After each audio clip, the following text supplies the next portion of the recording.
Wala nang maraming paligoy-ligoy pa, diretso sa punto na.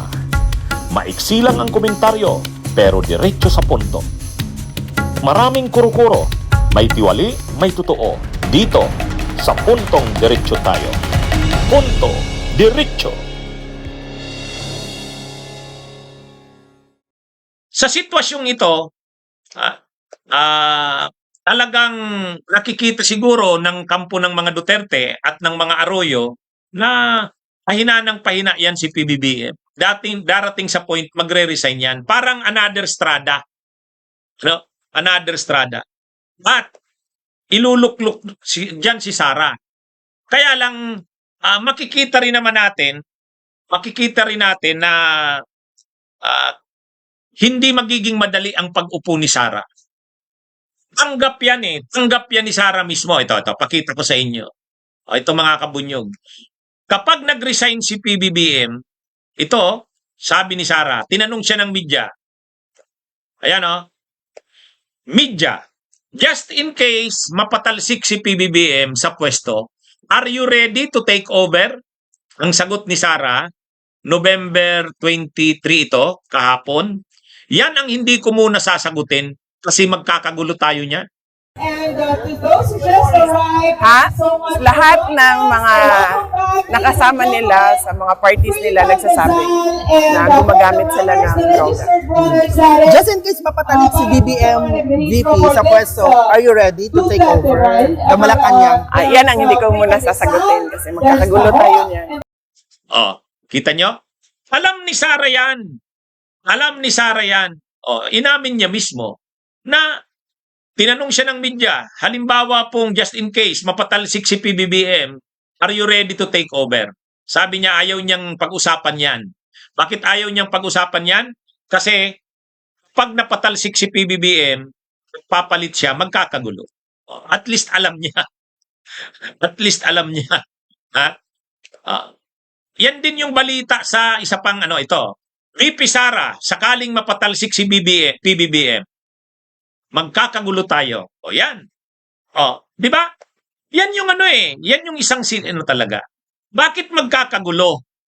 Kasi hindi siya tanggap ng tao eh. Ang tanggap lang sa kanya yun, mga pro-Duterte. Pro-Duterte. Pagdating sa mamamayang Pilipino, wala. Sa ngayon pa lang, kita nyo, yung sabi ko, kaliwat kanan ngayon. Habang nakikita nila na parang si PBBM darating sa point na magbi-breakdown. Kasi kung hindi niya na kayang pamunuan ng bansa dahil sa kaliwat kanang korupsyon na ito, ang political crisis ay darating sa point na pahina ng pahina si PBBM. Pag napersa siya na mag-resign, umapaalis sa pwesto, ang iba-ibang grupo nag-o-offer ng alternatives eh. Yung mga military, gusto nila military junta. Mayroon ding proposal ang mga military. Sige, kung ayaw nyo ng military junta, reset tayo ng gobyerno. Ilukluk natin si Ramon S. Ang. Pero ang maglulukluk pa rin dyan sa caretaker government na yan, military pa rin, military back. Another na naman yan. Kinumpirma yan ni Senador Ping Lacson. Hindi ko chismis yan. Kay Ping Lacson, sabi niya, oo, kinausap nga ako eh.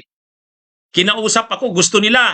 Suportahan ko yon. Ang gusto pa nga nila, kapag binuo yung military junta, ilagay ako sa council o sa junta. Ibig sabihin ito mga kabunyog, mga kababayan, kumbaga kung titingnan natin, alam ni Sara na hindi katanggap-tanggap sa maraming Pilipino na pumalit siya kay PBBM.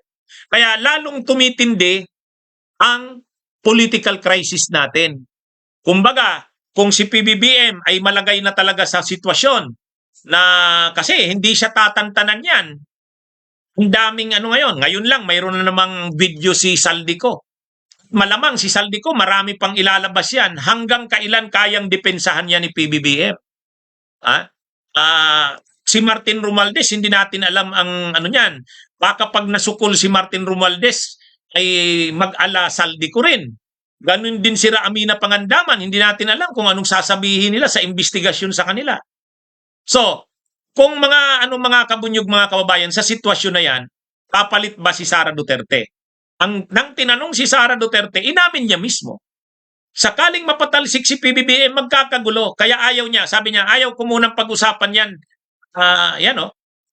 Yan ang sabi ni Duterte, ni Sara Duterte. At least alam niya.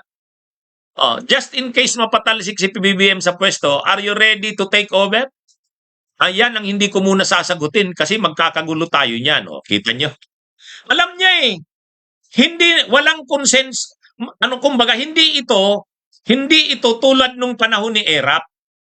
Nung panahon ni Erap, nang napatalsik si Erap, yung mga tao na ayaw na kay Erap, nagkaisa, o sige, ipalit na natin ang Vice President. Hindi ganyan ang sitwasyon natin ngayon. Hindi ganyan. Maano mga kabunyog, iba ang sitwasyon ng bansa natin sa ngayon.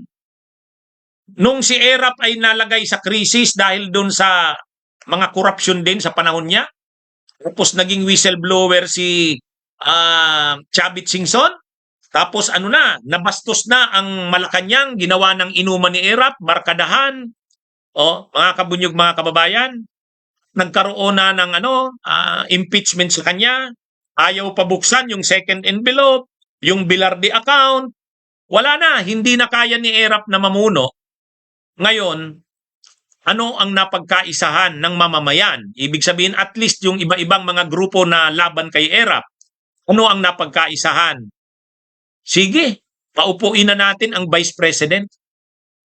Yung military noon, nagkaisa, i-withdraw na ang support kay Erap. Sila ang Angelo Reyes, winidraw na yung support kay Erap. Sinuportahan na si Gloria. Si Pampilo Lacson, wala nang nagawa. PNP chief noon, winidraw na rin yung support. Withdrawal of support yun. Sino ang linagay na mauupo? Si Gloria Arroyo, Vice President nung panahon na yon. Kahit yung mga progresibo, kahit yung simbahan, buhay pa noon si Cardinal Sin, buhay pa noon si Cory Aquino, napagkaisa, sila, okay sila na si Gloria Arroyo ang pumalit. Kaya kaagad-agad pinasumpa si Gloria ng Korte Suprema, ng Chief Justice ni Hilario Davide, kung maalala natin. Ibig sabihin, may consensus noon nung nakita na wala na yan si Erap. Nagkaisa noon na paupuin na ang Vice President, yung constitutional successor. So pero ngayon wala eh. Kahit si Gloria, kahit si Sara ang constitutional successor, mas marami ayaw sa kanya. Kung ayaw man ng mga tao kung sakaling hindi na kaya ni PBBM, just in case, hindi na kaya ni PBBM at mapatalsik siya, ayaw ng marami kay Sara. Ang gusto lang kay Sara, yung supporters niya at sila Arroyo. Pero sa karamihan ng mamamayang Pilipino, hindi. Yan ang problema natin ngayon. Yan ang problema. Kahit si Sara, tanggap niya yan. Kaya nga sabi niya, kung mapapatalsik si PBBM at kung siya ang papalit, magkakagulo. Magkakagulo. Hindi magiging walang konsensus para sa kanya. Walang konsensus. Kaya medyo mga kabunyog, yan ang pagkakaibahan ng sitwasyon ng bansa natin ngayon. Yung kinalalagyan natin ngayon na sitwasyon ay naiiba kaysa noon. Iba ito. Iba ito. Kahit nung panahon ng EDSA People Power 1, ayaw na ng tao kay Marcos Sr., okay, yung ipapalit si Cory. Suportado ng simbahan, suportado ng military, suportado ng mamamayan. So walang issue doon. Pagkapatalsik kay Marcos, ang gusto ng tao, sige, Cory Aquino tayo. Malinaw yon. Nung EDSA 2, ganun din. Ayaw na ng mga tao kay Erap, ang military nag-withdraw na ng support. Sila Angelo Reyes, si Ping Lacson, PNP chief, wala nang nagawa, nag-withdraw na rin ng support. Ang simbahan, nanawagan na rin ng pagpaparesign kay Erap, pagpapatalsik. Ganun din ang mga progresibong grupo, mga cause-oriented group, civil society, lahat nagkaisa. Ang kanilang napagkaisaan, paupuin na ang Vice President. Si Gloria Arroyo yun. Ngayon, walang ganyan. Kaya ngayon, kaliwat kanan yung mga proposal. Kung hindi na kaya ni PBBM, military junta na.